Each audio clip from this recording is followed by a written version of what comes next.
Good morning guys, good morning from Digha.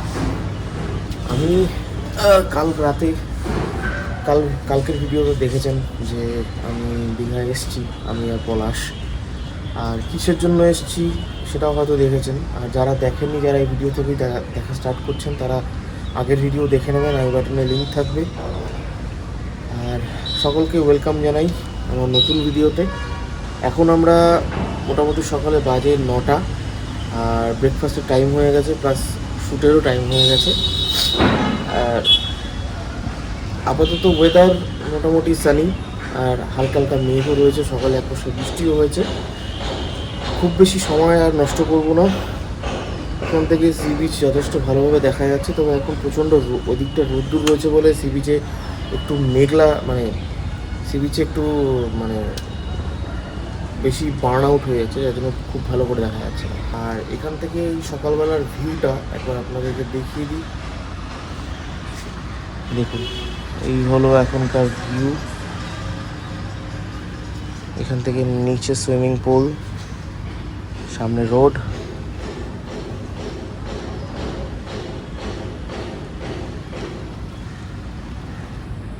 দূরে এইখানে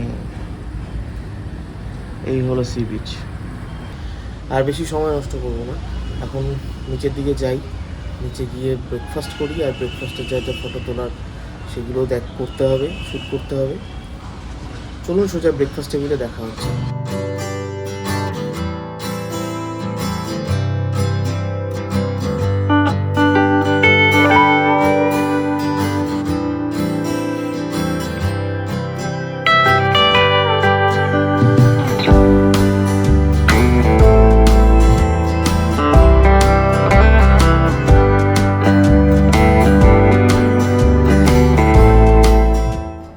চলে এসেছি ব্রেকফাস্ট টেবিলে। অলরেডি ব্রেকফাস্ট নিয়েও নিয়েছি, কী কী নিয়েছি একবার দেখিয়ে দিচ্ছি। এই লুচি, চানা, উপমা, ব্রেড বাটার আর জুস। এটা ভিডিওর সেকেন্ড টেক, কারণ ফার্স্ট টেকে একটা ব্লান্ডার হয়েছে। সেটা হচ্ছে আমি এই মাইকটা তো ইউজ করি না, পলাশ আমাকে দিয়েছিল, মাইকটা অন না করে আমাকে দিয়ে দিয়েছে। আমি বুঝতে পারিনি, আমি অলরেডি কথাবার্তা বলে সমস্ত কিছু কমপ্লিট, তারপরে গিয়ে আবার দেখলাম যে অবস্থা। যাই হোক, তো আপাতত ব্রেকফাস্টটা করি। লুচিটা একবার খেয়ে বলছি, একবার অলরেডি খাওয়া হয়ে গেছে, তবুও আর একবার খেয়ে বলছি। ঠিকঠাক। উপমাটাও খেয়েছিলাম একটু আগে, ঠিকঠাক। এখানে শ্যুট ডান আমাদের। এটা ব্রেকফাস্টটা কমপ্লিট করে আমরা এখান থেকে চলে যাব, আর একটা যে হোটেল আছে সেই হোটেলে গিয়ে সেখানে শ্যুট করব। শ্যুট করে তারপর বাকি যা যা মোটামুটি শ্যুট কমপ্লিট করে আমরা আজকে রাতেই ব্যাক করব বাড়িতে, কারণ কালকে এই লোকটার ফ্লাইট রয়েছে। সকাল 10:25 ফ্লাইট আমার, অনেক কলকাতা টু, কোথাও বলবো না। সেটা জানতে হলে চ্যানেল দেখতে হবে। হ্যাঁ, জানতে হলে আমার চ্যানেলটা দেখতে হবে, কারণ সে ভিডিও আসবে। এই হচ্ছে আপডেট। তো দেখা যাক, আমাদের প্ল্যান রয়েছে মোটামুটি, মানে আমাদের শ্যুটের প্ল্যানটা হচ্ছে দিনের বেলা, দিনের ভিউটা আর রাতের ভিউটাও দেখানোর। তো রাতের ভিডিওটা যদি দেখাতে চাই, তাহলে অবশ্যই আমার সেটা মানে সানসেটের পরেই করতে হবে। হোপফুলি আমরা 8টার মধ্যে শ্যুট ডান করতে পারবো। তারপরে বেরোতে হয়তো 9টা, 9:30 বা 10টা ম্যাক্স কিন্তু বেরিয়ে যাবো। অ্যাটলিস্ট ভোরের মধ্যে বাড়ি ঢুকে 2 ঘন্টা রেস্ট নিয়ে, সব থেকে বড়ো কথা হচ্ছে রেস্টের আগে ফাইলগুলো আমার ডাম্প করতে হবে সবার আগে, নাহলে কেস খেয়ে যাবো আমি। দেখা যাক, বাকিটা সব ভিডিও আমার চ্যানেলে আসবে, দেখতে থাকো। চলে এসছে আমাদের ডবল ডিমের অমলেট, পলাশের মোস্ট ফেভারিট। খাচ্ছে দেখুন কীরমভাবে। আমরা এখন সেকেন্ড হোটেলে এসে পৌঁছেছি, আর আমার অবস্থা বুঝতেই পারছেন, ঘাড়ে ক্যামেরা, বুকে ক্যামেরা। তো এটা হচ্ছে আর একটা হোটেল, একটা হোটেল বলতে ওই একই বিচ ভিউয়েরই আর একটা পার্ট। এটা একদম বিচের পাশে, একদম বিচের পাশে। এটা রিসর্ট না, এটা হোটেল। তো যাই উপর দিকে যাই, পলাশ চলে গেছে ভিতরে, চলে যাই একটা রুম নিই, একটু রেস্ট নেবো, তারপরে খুব শুরু করবো। প্রচণ্ড রোদ্দুর, আর এখান থেকে ড্রোন ভিউটা হোপফুলি খুব ভালো হচ্ছে।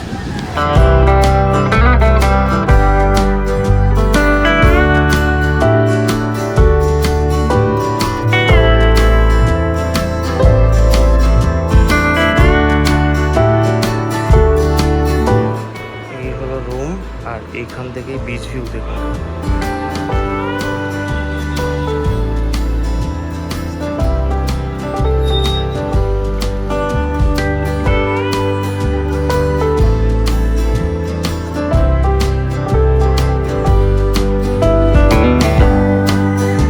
সময় বলছে দুপুর 1:25, আর এখনও আমরা রুমে রয়েছি। আমাদের শ্যুট, এই রুমটার শ্যুট তো হয়ে গেছে, এখন বাকি রুমগুলো শ্যুট করতে হবে, প্লাস আরও যা যা শ্যুট আছে সেগুলো সব কমপ্লিট করতে হবে। এই মুহূর্তে পলাশ এখন ছাদে গেছে মেইনলি ড্রোন ওড়ানোর জন্য, কারণ এখন একটু হাওয়াটা কম, সেই জন্য ও চলে গেছে ড্রোনটা ওড়াতে। আর জাস্ট তোমাদের একটা জিনিস দেখানোর জন্য আমি এখন আমার ব্লগটা স্টার্ট করলাম। একটা মানে হঠাৎ করে একটা জিনিস আমার চোখে পড়লো এই বিচের পাশেই, তোমাদেরকে আগে দেখাই, কারণ এরপরে যদি না পাওয়া যায় জিনিসটা। দাঁড়াও, এই দেখো একটা লোক বসে আছে টিনের চালের উপরে, এই রোদ্দুরে গরমে ওই লোকটা উপরে বসে আছে কেন বলো তো? মানে ফার্স্টে যখন আমি দেখেছি তখন আমি ভেবেছি বোধহয় মানে পাগল টাগল হবে হয়তো, এই রোদ্দুরে গরমের মধ্যে ছাতা নিয়ে উপরে কেন বসে আছে। তারপরে যেটা ভালো করে দেখে বুঝলাম সেটা হচ্ছে ওখানে টিন লাগানো হচ্ছে, তার জন্য উনি বসে আছে, কোনো কারণে হয়তো টিন আসছে বা কোনো কিছুর জন্য উনি উপরে বসে আছে, ওয়েট করছে। আর দেখে সত্যি ফার্স্টে আমি ভয় পেয়ে গেছি যে লোকটা চালের উপরে কেন বসে আছে। যাই হোক, ড্রোন উঠছে, ওই দেখো ড্রোন।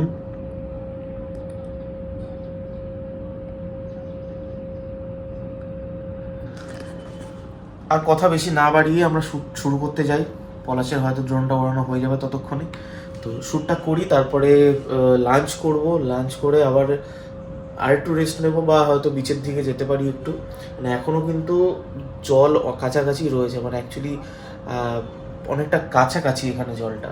খুব ভালো লাগবে, তোমাদেরও খুব ভালো লাগবে, সবাই কিন্তু অবশ্যই আসতে পারো, 100% রেকমেন্ডেড। আর একটা জিনিস যে এখানে এই বিচ ভিউয়ের হোটেলের নামে নাকি অনেক ফ্রড হচ্ছে, তো সেটার ব্যাপারেও ডিটেলসে পরে জানাচ্ছি।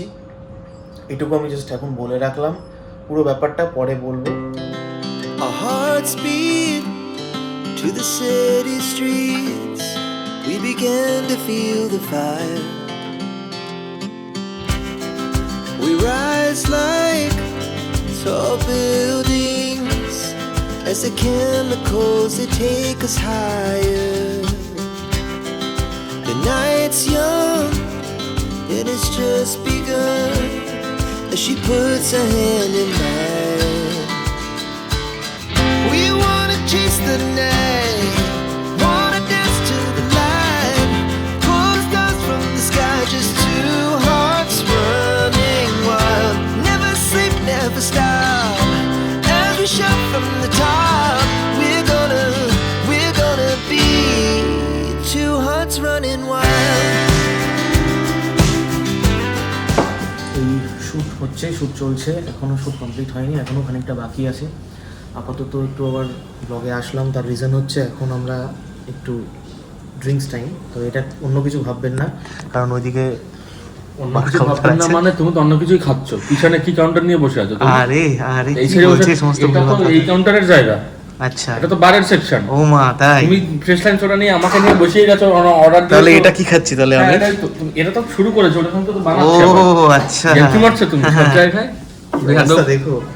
দেখো কি অবস্থা। যাই হোক, এখনো শুট বাকি আছে, আর আমরা লাঞ্চের অর্ডারও দিই। আমাদের ডাব চলে এসেছে, পিছনে দেখতে পাচ্ছেন ডাব চিংড়ি খাবো। আমাদের ডাব চিংড়ির ডাব চলে এসেছে।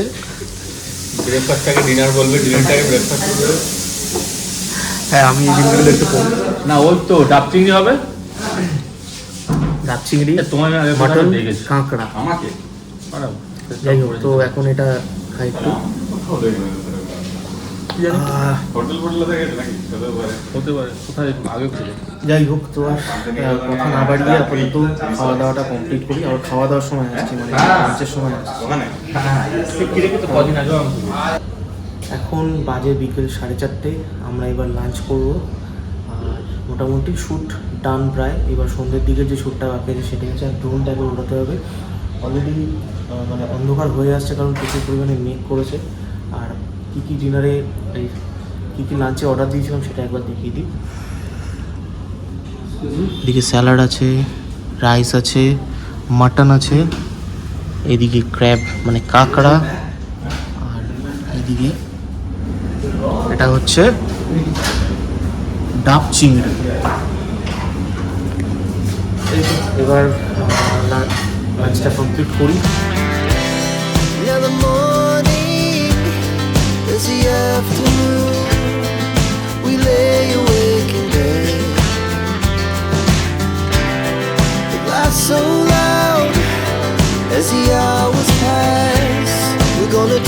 it all again.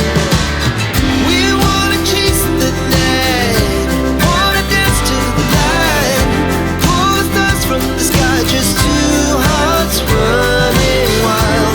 Never sleep, never stop, as we shout from the top. We're gonna be. Lunch করে আমরা উপরে চলে এসেছি, আর লাঞ্চ করার পরে একবার সুন্দর করে ড্রোনটা উড়িয়ে নিয়েছিলাম।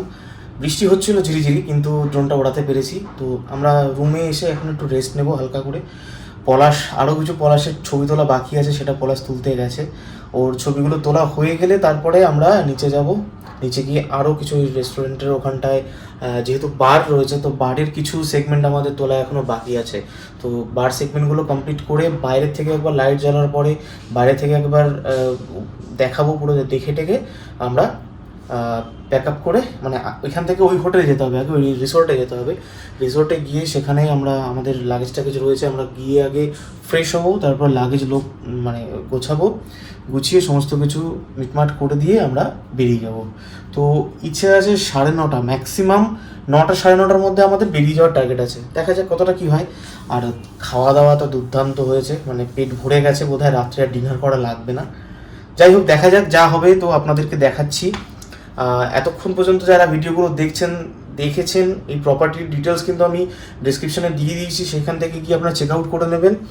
আর আপাতত বাইরের ওয়েদারটা এই রকম মেঘ করে রয়েছে, আর আমাদের কাঁচ তো ঘেমে গেছে, ভিতরে এসি, তার জন্য বাইরের প্রচুর ময়েশ্চার, সেই জন্য এই অবস্থা। বড় বদ্দা মালিক আলোটা নেই না।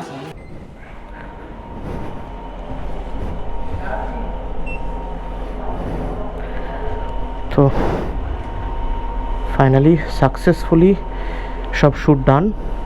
এবার বাড়ি ফেরার পালা। গাড়িতে উঠি আগে রওনা দিই। প্রচণ্ড গরম লাগছে সমস্ত পরে, বাইরে কিন্তু টুকটাক বৃষ্টি চলছে। আর পলাশ অলরেডি বেরিয়ে গেছে। চাবিটা, হ্যাঁ টাটা, একদম। ঘড়িতে সময় এখন 10:08, মোটামুটি 5 ঘন্টা সময় লাগবে যতটা মনে হচ্ছে। বেরিয়ে যাই।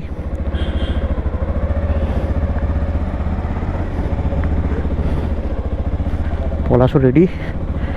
এইবার ফাইনালি ঠিকঠাকভাবে বাড়িতে পৌঁছানোটাই মুদ্রা কথা।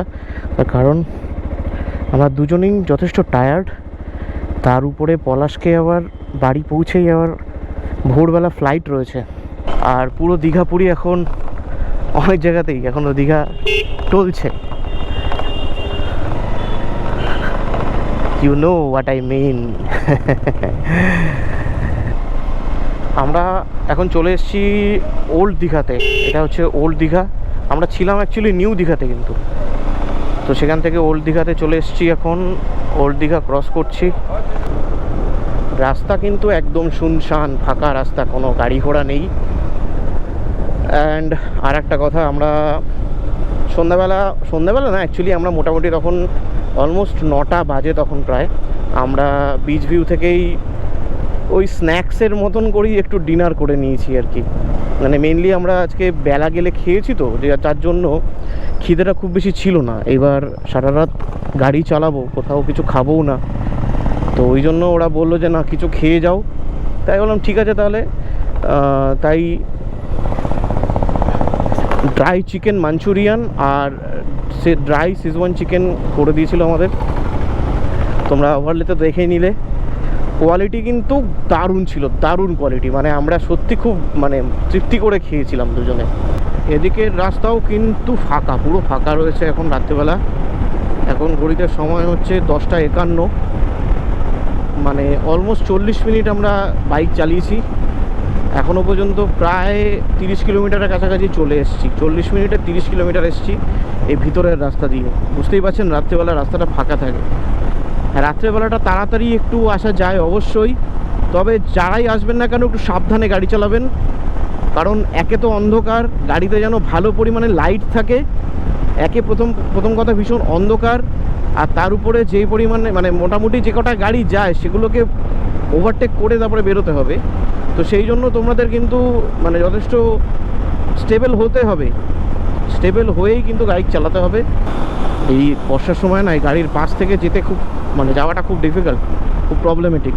মানে ওই বৃষ্টির জল মানে রাস্তায় থাকে, সেই রাস্তায় ওই চাকার সাথে মানে চাকার সাথে জল উঠে উঠে সেই জল ছিটে গায়ে লাগে। মোটামুটি নন্দকুমারের কাছাকাছি আমরা চলে এসেছি। আর সিন হচ্ছে রাস্তায় গাড়ি তো আছে মোটামুটি, খুব বেশি না আবার একেবারে কমও না, তবে গাড়িগুলো সত্যি বেপরোয়া গাড়ি চালায় একটু, কখনো কখনো কিছু কিছু গাড়ি একটু ভুলভাল চালায়। লরি আর বাসের কিন্তু ভালো পরিমাণে জ্যাম রয়েছে, এটা একটু সাবধানে চালাতে হচ্ছে, দেখে শুনে খুব মানে বুঝে শুনে চালাতে হচ্ছে, রাস্তা দেখে এবং সব কিছু দেখে শুনেই গাড়িটা চালাতে হবে। ঘড়িতে এখন বাজে 12:36, আমরা কোলাঘাট এসে পৌঁছলাম। আমরা এখন একটুখানি দাঁড়াবো, শেরি পাঞ্জাবে দাঁড়াই বা যেখানে একটা দাঁড়াই, কোথাও একটা দাঁড়িয়ে একটু চা খেতে হবে। শেরি পাঞ্জাবের দাঁড়ানোর মতন ইয়ে নেই, মানে কী হবে বলো, কী খাবে কী খাবে? এখান থেকে একটা চা খেলাম, পলাশ কফি খেলো, তো চা কফি খেয়ে আমরা এখন আবার রওনা দিচ্ছি। বাজে মোটামুটি ঘড়িতে 1টা। হাইওয়ের উপর দিকে চলছি আর খুব ঝিরিঝিরি বৃষ্টি চলছে, খুব ঝিরিঝিরি, মানে একদম মিহি দানা। ঘড়িতে সময় বলছে 1:25, আমার বাড়ি ঢুকতে ঢুকতে অ্যাপ্রক্সিমেটলি 4টে বাজবে। দেখো বন্ধুরা, এই এরিয়াটাতে কেন যে এত ফগ বুঝতে পারছি না, মনে হচ্ছে শীতকাল এসে গেছে, প্রচণ্ড পরিমাণে ফগ হচ্ছে রাস্তায়, সেই রকম ফিল। চলে এসেছি বালি ব্রিজ, মানে দক্ষিণেশ্বরের সেই ব্রিজ। পলাশ, ওই যে পলাশ দাঁড়িয়ে আছে, যাক ছেলে ভালো, কিন্তু কতক্ষণ আগে এসে দাঁড়িয়েছে সেটাই হচ্ছে ঘটনা। পলাশকে টাটা করে দিলাম, পলাশ বাড়ি চলে যাক, আর আটকাবো না পলাশকে। ঘড়িতে 2:30 বাজে আর আমি এখন পৌঁছেছি মধ্যমগ্রাম। এই যে দেখছো আই লাভ মধ্যমগ্রাম ডাক বাংলো চলে এসেছি।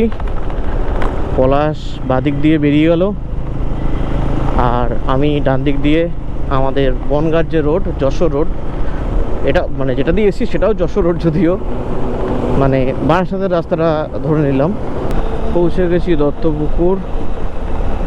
এবার একটুখানি সামনে গেলেই একটা চায়ের দোকান আছে, দত্তপুকুরের বিখ্যাত চায়ের দোকান। সেই চায়ের দোকানে দাঁড়িয়ে চা খাবো না, জল খাবো, ঠান্ডা জল খেতে হবে, গলা বুক জ্বলছে। এই 2 দিন ধরে যে পরিমাণে খাওয়া দাওয়া হয়েছে তাতে এখন গলা বুক জ্বলাটা স্বাভাবিক ব্যাপার। জল খুব কম খাওয়া হয়েছে, এটা সব থেকে বড় প্রবলেমের ব্যাপার, যেটা খুবই ভুল কাজ করেছে। যেটা ঘড়িতে সময় বলছে 3:11 আর আমি হাবড়া ঢুকে গেছি। দেখুন ঢোকার সাথে সাথে বাবা দল বেঁধে একদম পুরো দৌড়ে বেড়াচ্ছে রাস্তার মধ্যে। এই সর। যাই হোক, হাবড়া ঢুকেই গেলাম। এইবার বাড়িতে ঢোকার আগে কোনো জায়গা থেকে একটা কোল্ড ড্রিঙ্কস কিনতে হবে, কারণ শরীর খুব খারাপ লাগছে আমার, পেটে অসহ্য যন্ত্রণা করছে। আমি জানি না, মানে মেন ব্যাপার এখন মনে হচ্ছে যে যা খেয়েছি আজকে সেটা এতটা না খাওয়াটাই বোধহয় উচিত ছিল।